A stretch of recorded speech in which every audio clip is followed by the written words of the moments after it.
Good morning. Oh, hey guys. Hi, how are you, Faye? Good, good. Good morning, everyone.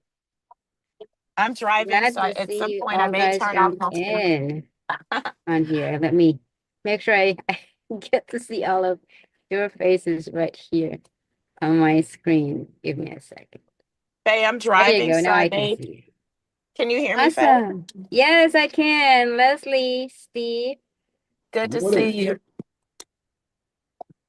I'm driving, so I may put block the camera for a bit, but then I'll jump back on, okay?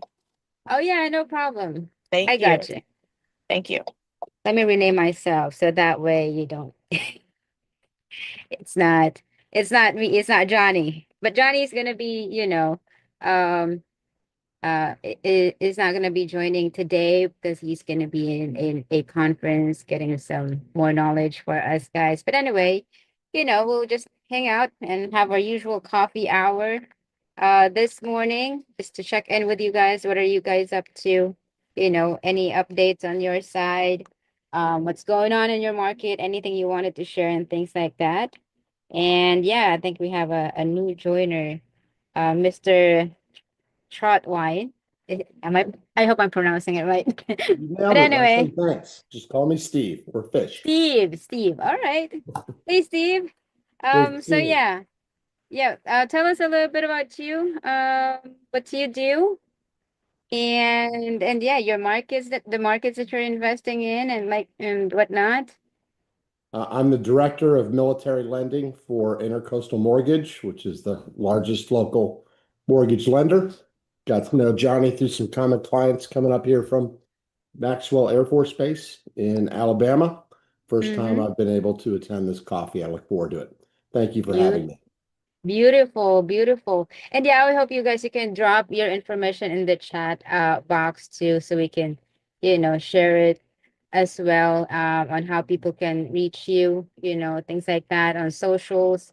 You have a website, Steve, or phone number or email on how people can get in touch with you. I'd be glad to. Thanks. Awesome, awesome. All right. That's great. And Dr. Joel, good morning. Good morning, Dr. Joel. Dr. Good mo Dr. McLeod. Mute button got me. Good morning. Good morning. Good morning. Good morning All to right. everybody. I'm excited to hear the updates on your closing.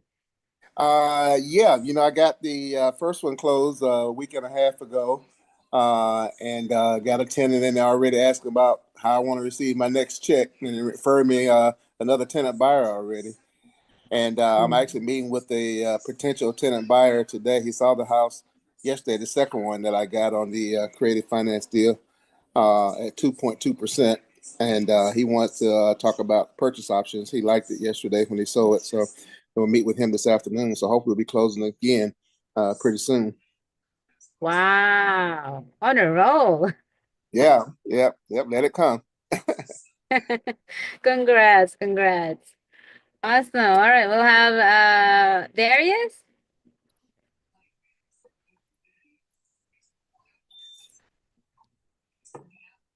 Mute monster. Yeah, probably got the mute button got him too. We'll go with Earl. Earl, how are you?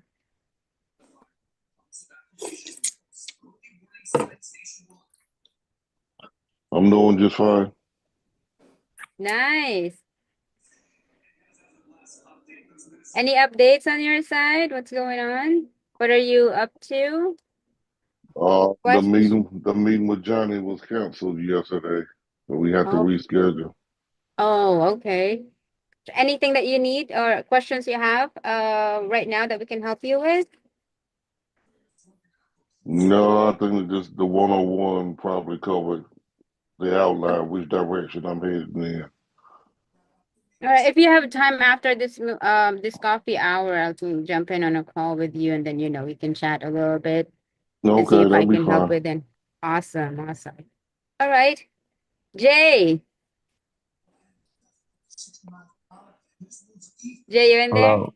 Yeah, Hey hi. Jay. Hi, good morning. How are you doing? Good morning, Jay. Good, good. Tell us about the land. Well, I'm waiting on talking to you. So just wanted to see how we can connect. Okay, sure. Yeah. No, I mean, you want to share any with everyone, like that particular opportunity? Okay. So You can, yeah, you can share it with us, with okay. everyone. I mean, Yeah. tell us about that deal. Yeah. So probably some of them might have already understood what I had talked earlier. I'll revisit. So this is a land owned by a family. They own 80 acres of land. So over 80 years, their family has been owning. And this gentleman is the trustee, who is the sole decision maker of this land. So they have 80 acres of land, and in California, Sacramento, they are doing the final phase of development in for the city in Sacramento. So this is about 5 to 7 minutes away from Sacramento downtown, and 15 minutes away from the airport. Mm-hmm. And the 2,000 acres of land is getting developed, of which only 160 acres of land is allowed for vertical development.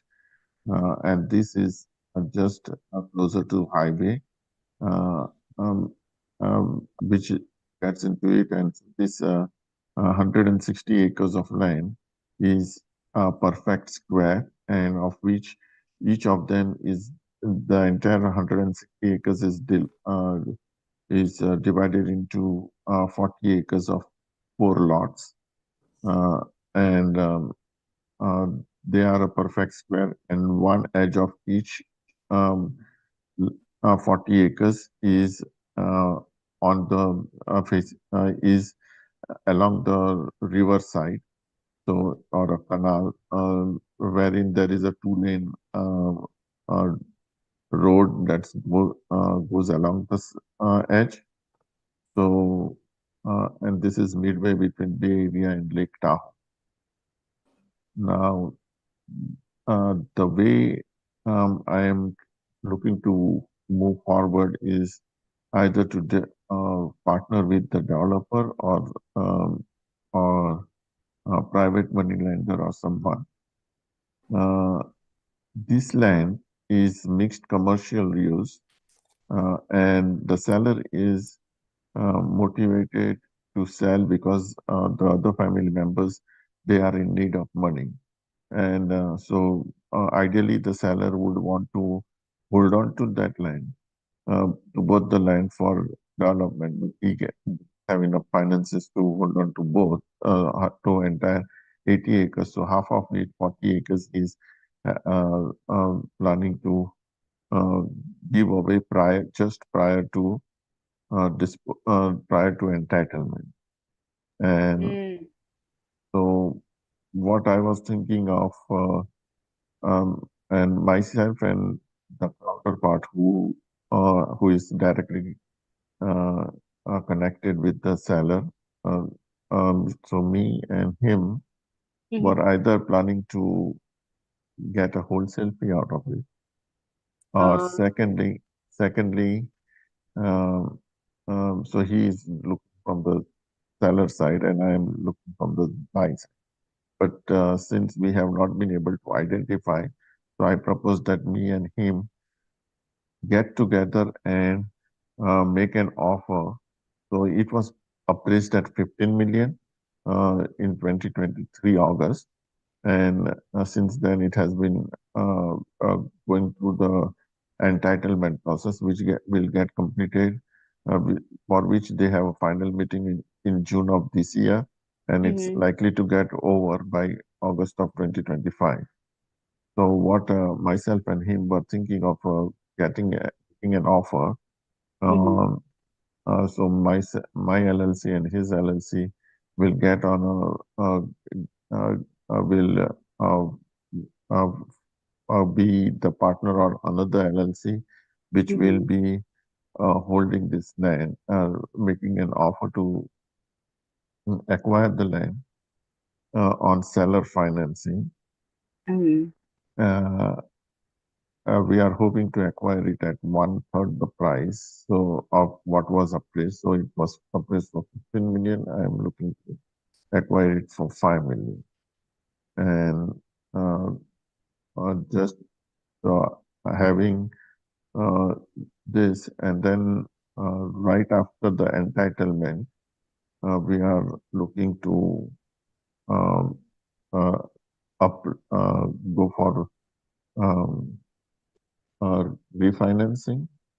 Okay. And I do need some help in knowing if the entitled vacant land will be like there will be any credit unions or bank who would be willing to grant this loan towards this. And if they do, then we may, normally they would be willing to give up to 70% of the land value. So with entitled land, it would be about probably 25 million or so. So 70% of that would be around 20 million, 18 to 20, 18 million. So with that 18 million, we would be able to free up the seller as well as the, if at all we borrowed any money, so Got we it. will be able to repay that back. And Got it. then partner with some money partners or bring in some investors, Right. and we be the primary GP on the team, and Mm-hmm. have the limited partners willing to invest and as who are from the construction background, and then we move further with that. Understood. Steve, do you finance those types of deals as well? Land development? I do not. We do not do commercial. I just do kind of standard VA Fannie Freddie Oh, loans. okay. Okay. Gotcha. So Jay, I have a question for you. I'm not sure if you've mentioned already. So what's the zoning designation of the It is a land? commercial mixed use, so there is residential construction as well as commercial, and Okay. It's a very good location, close to city, and up to 2,000 only 160 acres is getting developed. So Got it. if you A- have Are, any are, land, okay, got it. Are there any like development limitations in no, the there are area? no. The city is very cooperative in uh,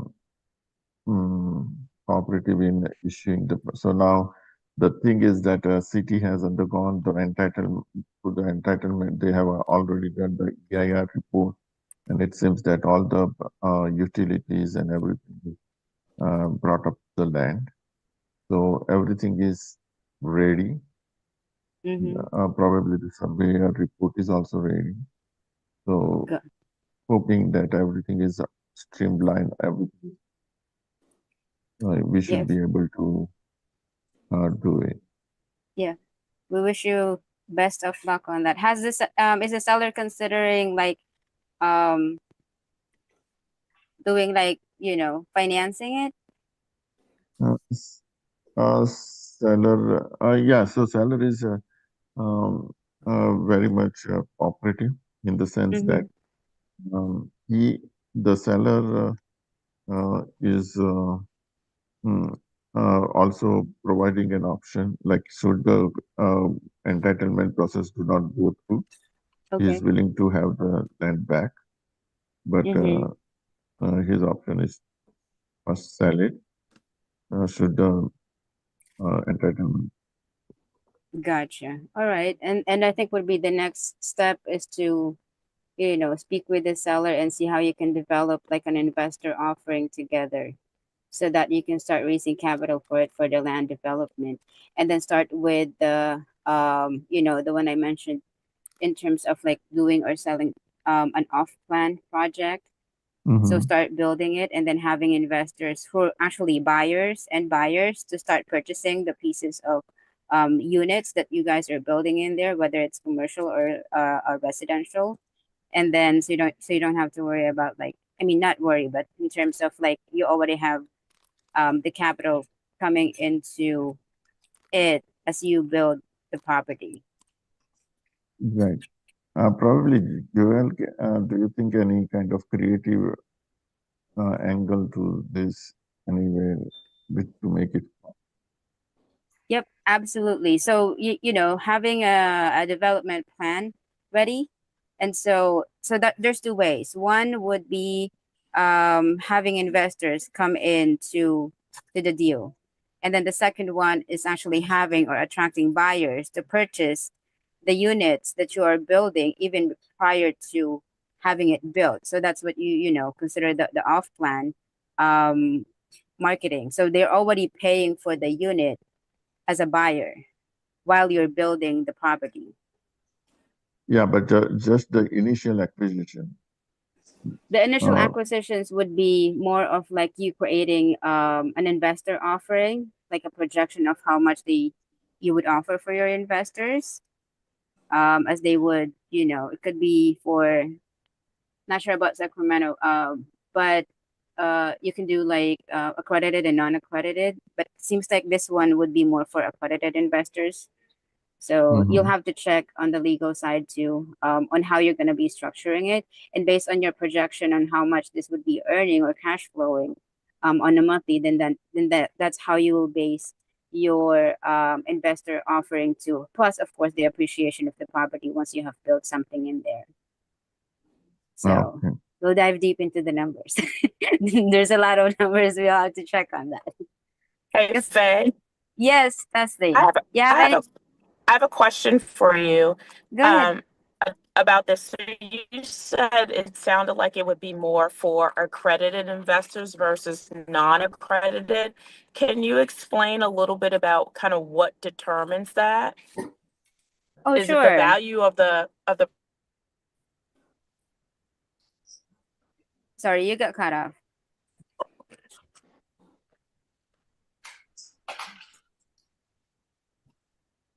Leslie?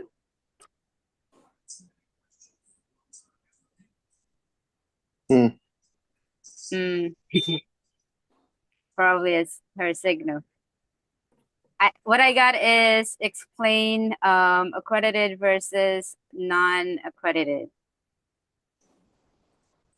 I hope I got that right. But it's more of like it's determined by the income. So that's one of the accredited and the non-accredited investors. That would be based on the registration for the SEC.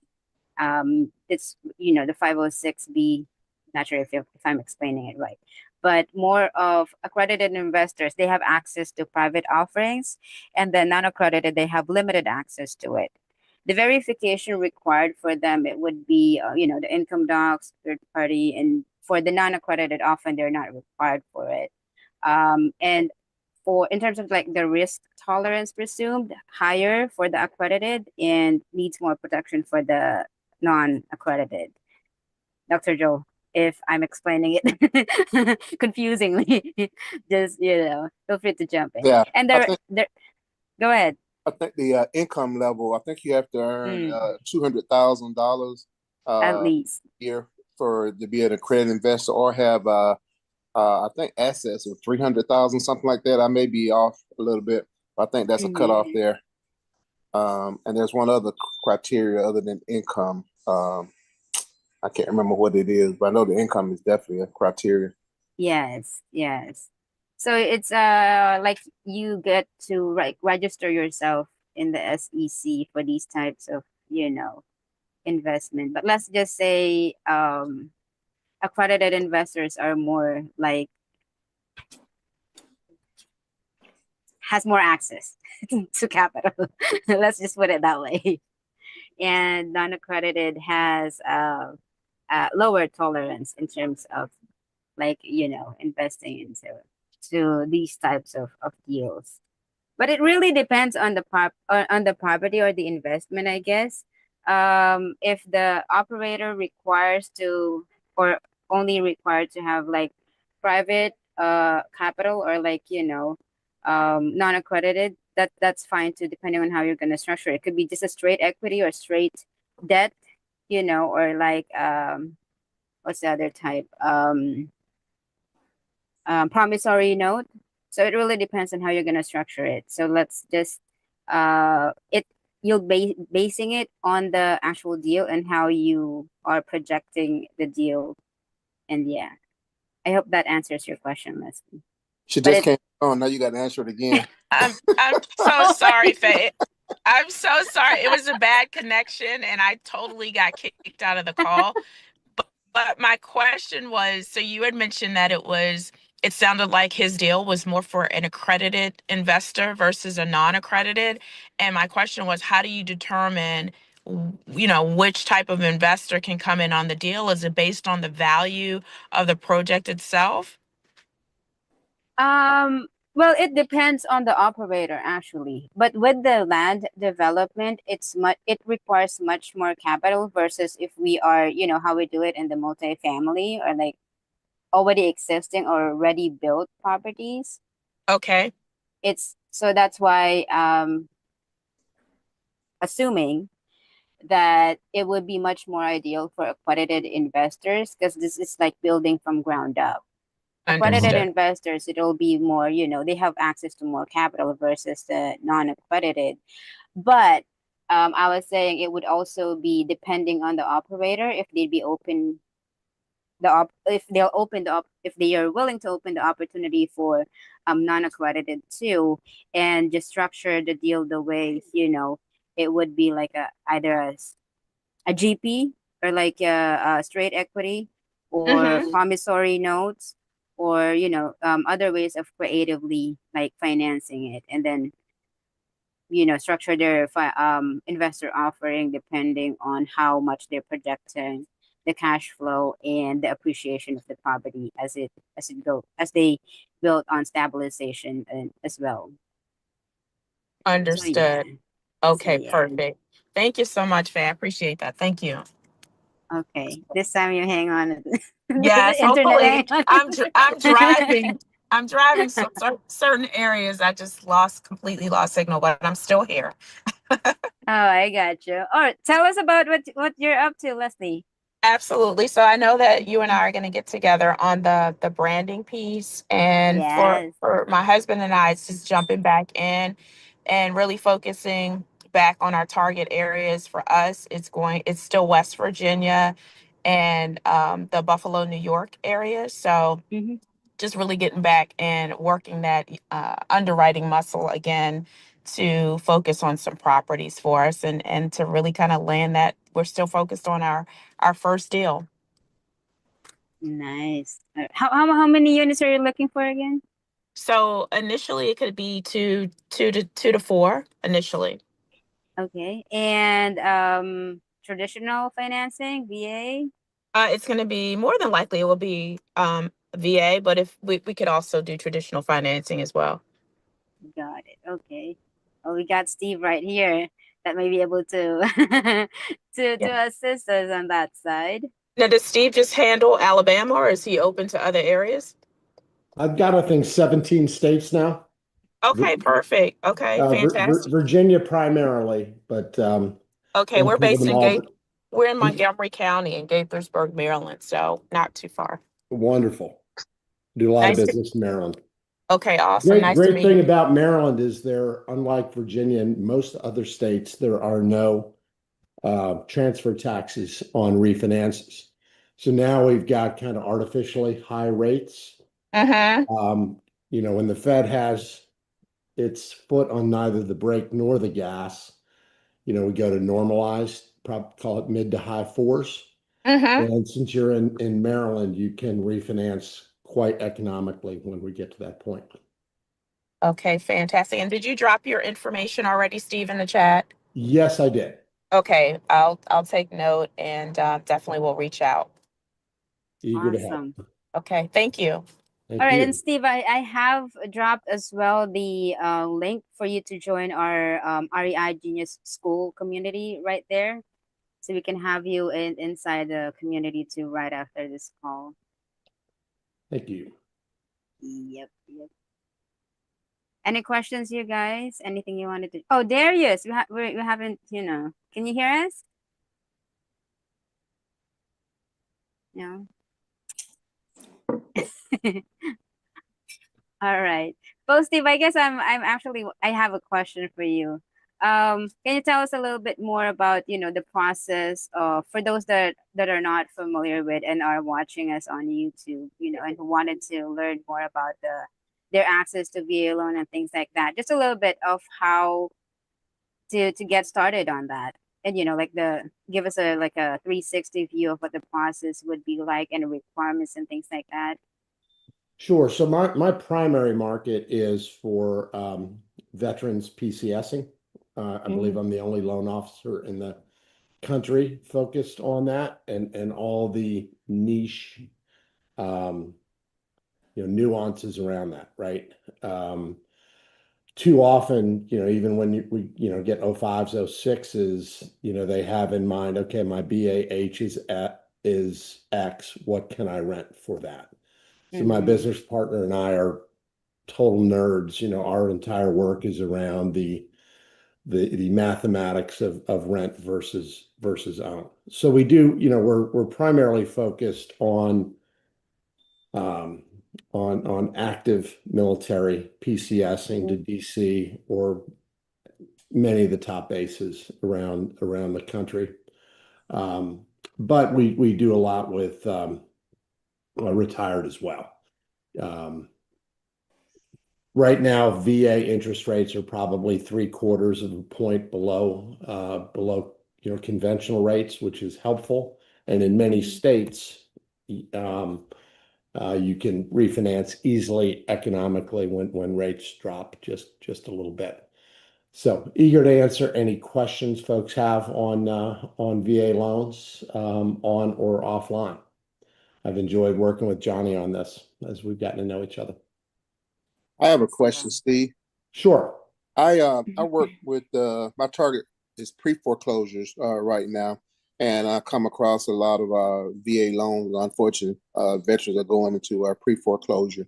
Now, the COVID Recovery Act just expired April 30th, which offered a moratorium, well, sort of additional loss mitigation option for government-backed loans.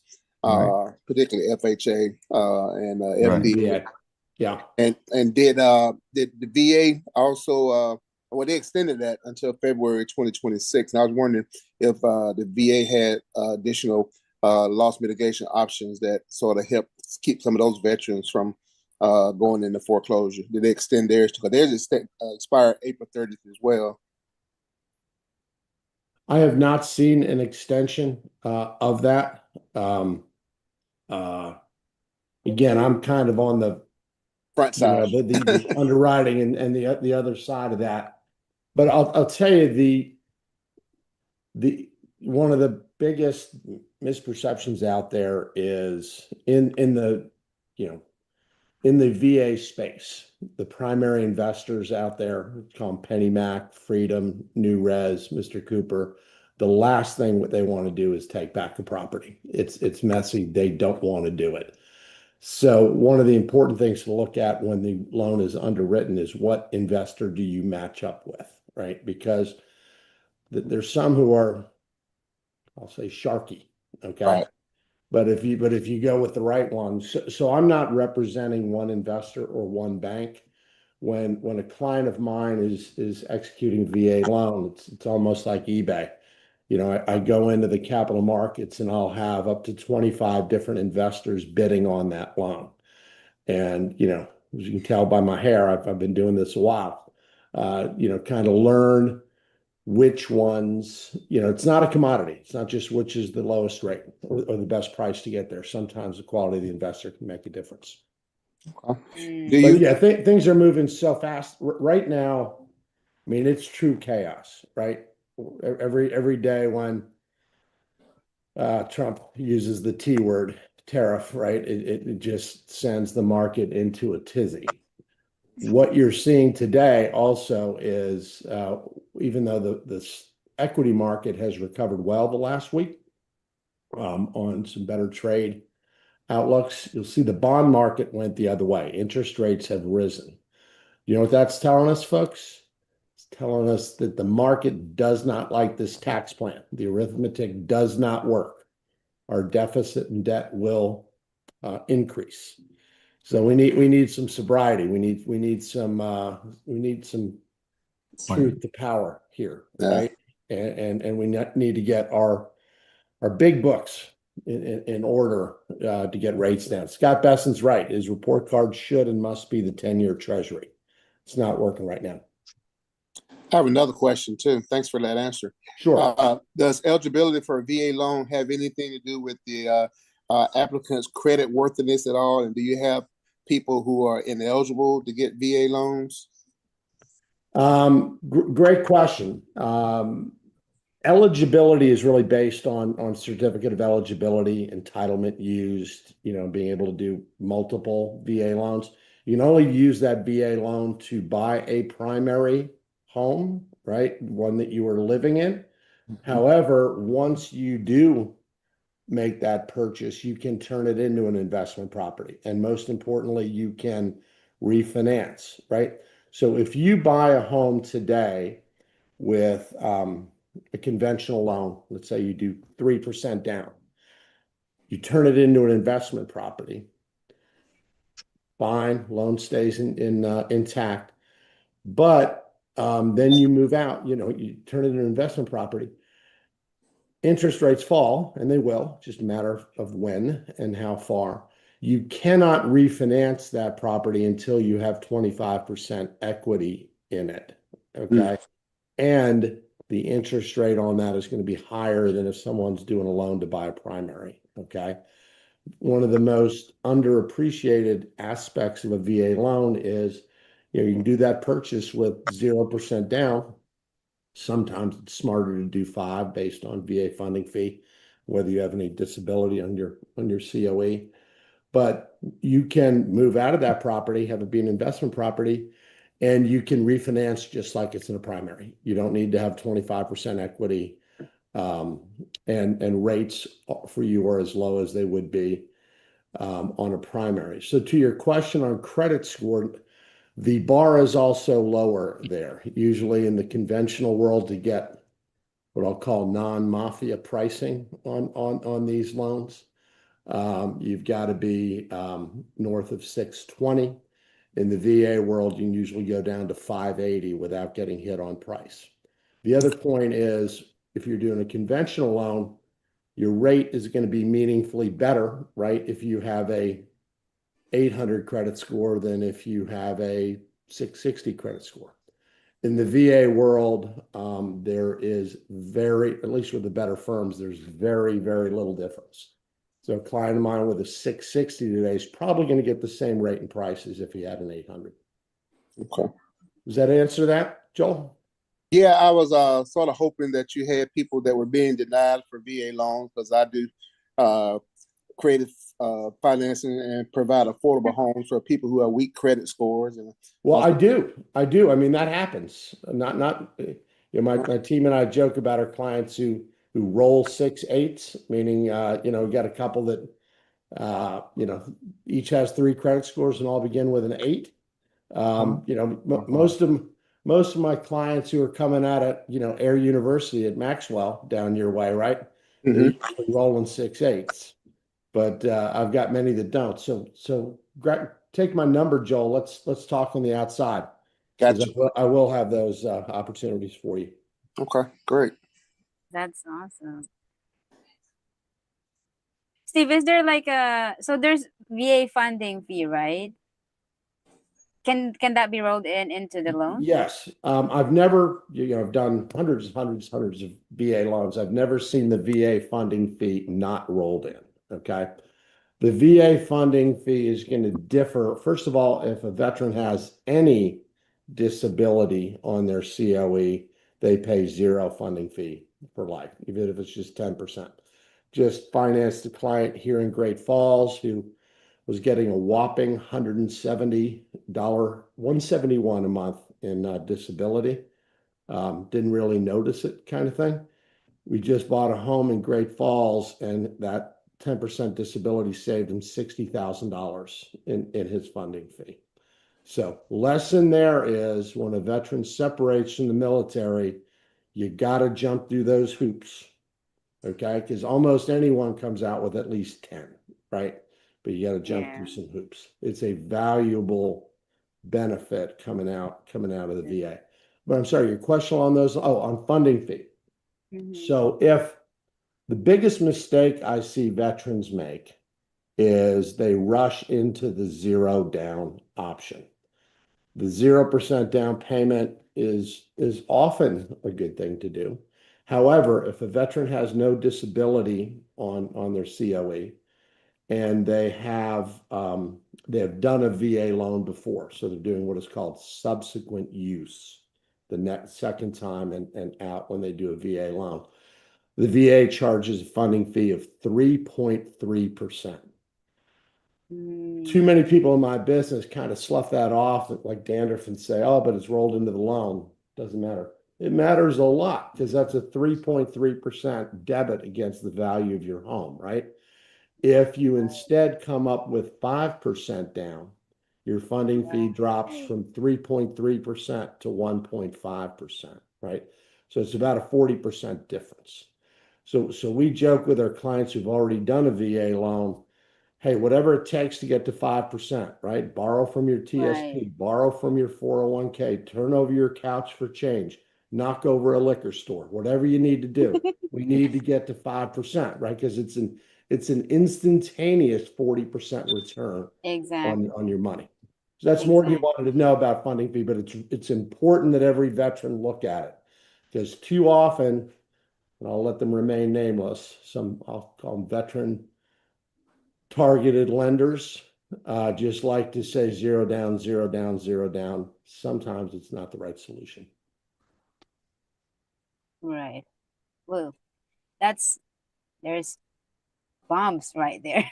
So, is there how will the VA loan affect DTI for future investments? Or is there any like effects on that? Debt to income. Yeah, right. So of course, if someone has a VA loan outstanding, it's Mm-hmm. going to show up on their credit pull, I right? mean, same as the like a traditional one, or is it different? Exactly the same. Same. If Okay. it turns into it gets a little more complicated on the offset, right? If if they turn it into an investment property and buy another home, right? Unlike with a conventional loan, it's very easy to use 75% of the offsetting rental income. In fact, you can just do a rental comp appraisal to be able to Mm-hmm. use that as an offset. So slight advantage VA over conventional. But usually the question that comes up, Leslie, um, around DTI is when the veteran is doing that second deal, right? How Mm, much of that line item, interest expense and the credit pull can be offset and how to offset. Where someone can get into, it's really easy when it's the exit property, when the veteran is moving from that right. property to a new Mm-hmm. one. And I've got a lot of clients that I refer to as serial primary home buyers, right? Which is a really smart strategy. It is. You It is. buy a primary, zero down, 5% down, right? Right. Stay in it. It's supposed to be a year. No one's going to knock on the door. Sometimes it can be a little shorter than that. How long? Is And there like a requirement how long you need to stay? when you do that loan, you're signing a document saying it's your intent to stay for 1 year. At Okay. least 1 year. At least 1 year. Okay. But, let's say you're doing this your sixth time. Yeah, it's Mm-hmm. kind of hard to get away doing it after 6 months, right? But again, most of my work is in the PCS world, permanent change of station, which is one of the one of the military's greatest misnomers, as there ain't nothing permanent about it, right? That's true. Under that scenario, there can be a change in orders, right? Stuff just Mm. happens. And Right, and and right. and that can be just, again, if it's not the sixth time, I just had someone close with a VA loan. Um, Orders changed. They wanted to keep the place as, long-term investment property here in Mhm. Northern Virginia. They were there 2 months, went and did another VA loan in another market. Got it. Can you combine VA with conventional? Is that something that's usually or typically? Well, I wouldn't say combine. The only time, sometimes you can combine and this is kind of really on the cutting edge of VA mortgage law. I help a lot of clients assume VA mortgages, right? That Mm-hmm. were written in the twos, unlike a conventional. If, a veteran, bought a home with an interest rate of 3 and they want to sell it, Mm-hmm. um, that 3% loan can go with the property, right? Which adds a lot of value. Okay, I've spent a Right. lot of time counseling folks on this. Example here in Great Falls, Air Force Colonel retiring, thought he was buying his forever home, 1.9 million. He found that he had to move back to Colorado Springs for some consulting business. He had a 2 3/4 loan on the property, 100% financed. So without the loan attached, his best bid for the home was 2.0 million. With the loan attached, it was 2.25 million, right? $250,000 advantage for the buyer to have that loan assumed. Um, Probably had a dozen situations like that in the last year. You can't make that original loan longer or larger, but sometimes you can attach a second mortgage, a HELOC, sometimes Mm, called a piggyback on top of that. So to your question, that's one area where kind of sort of you're combining a VA with yeah. a conventional, but that's just when you're doing a piggyback second. All right. Makes sense. Makes sense. Are VA loans assumable? Still assumable? Yes, sir. All of them? Every single one. Yeah. And here's Make me shout, man. here's a little a piece on that. So uh yes, unlike conventional, they are assumable. There are more myths out there around assumable loans than I've seen anywhere else in the mortgage business. A civilian can um, assume a VA loan, but if it is a civilian that assumes the VA loan, the seller, the person who did that original loan, does not have his entitlement restored, right? So it could block him out of doing a VA loan and taking advantage of that perk Oh, really? long term. Mm, If you are a veteran with a low rate VA loan, you want to sell to another veteran if you can, because then you get your entitlement restored. Does that make sense, Joel?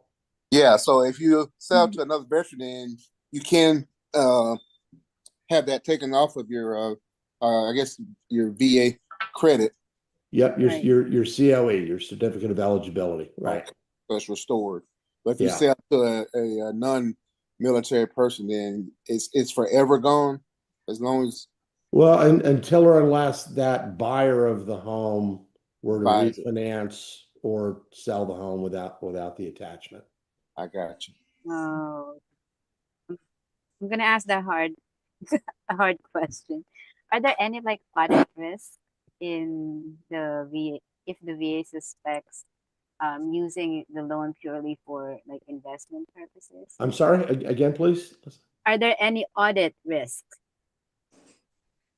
if the So VA is, suspect so I'm primarily using at it? the time of purchase. Yeah, yeah. I mean, say I'm using it like I've used it several times already. Oh, okay. So Are there when any I audit risk on that?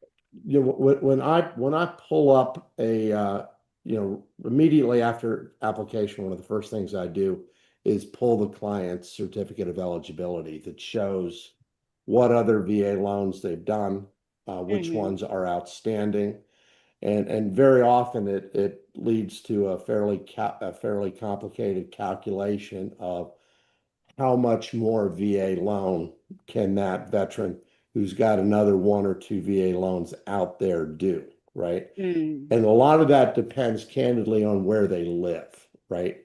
The greater DC area is called a high cost area.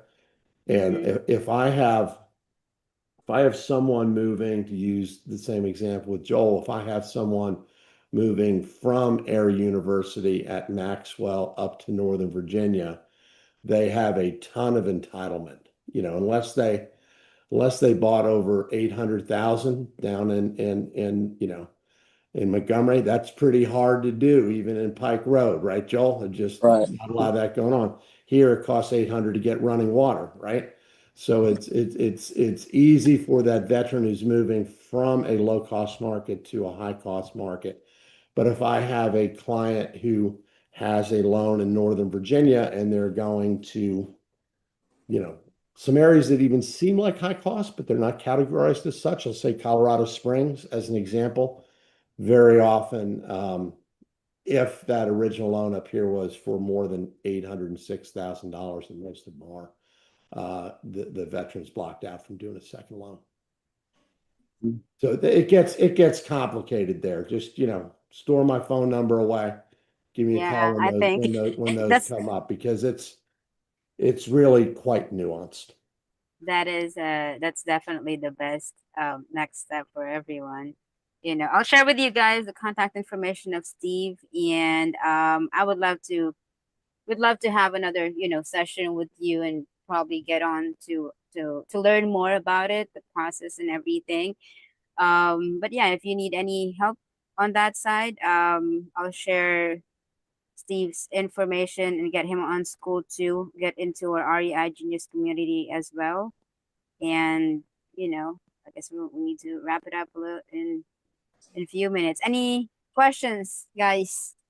Questions, comments, concerns, or anything like that?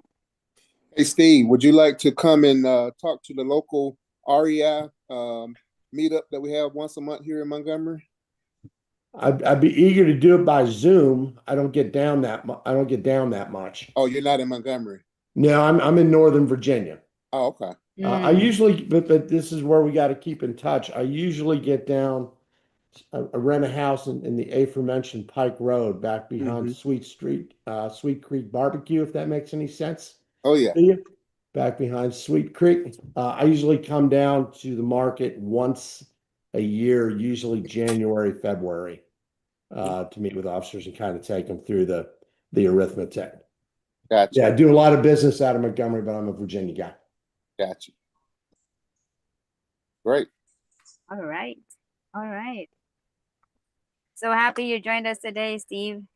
I just apologize it took me so long. I mean, Johnny and I probably had breakfast 6 months ago. We talked about this and doing the 8 a.m. Wednesday. I'll try to make it a habit. You guys. Well, you should be joining us every week. So it's I every will week. try. Love to make it part of the routine. Yeah, we do our coffee, Standing meeting. Morning, because these are the things that you cannot just talk to anybody, sometimes even at home, that you cannot share all these things with, you know what I mean, right? But yeah, so glad to have you all, guys, and it's another awesome Wednesday morning hanging out with you. I look forward to seeing you again next week, and by next week we'll have Johnny again join us. If you feel like you have anyone who would who would need help or anything like that, real estate or anything, or any service that will be able to help out on you guys, just feel free to join us every week 8 a.m. and I appreciate all of you. See you guys again next week. Awesome. Thanks so much. Take care. Thanks, Leslie, Thank you, Steve, Leslie. Bye-bye. Joe, Thank Earl, you. Jay. Stay well, All right. Thanks, Steve. Take care. Bye-bye.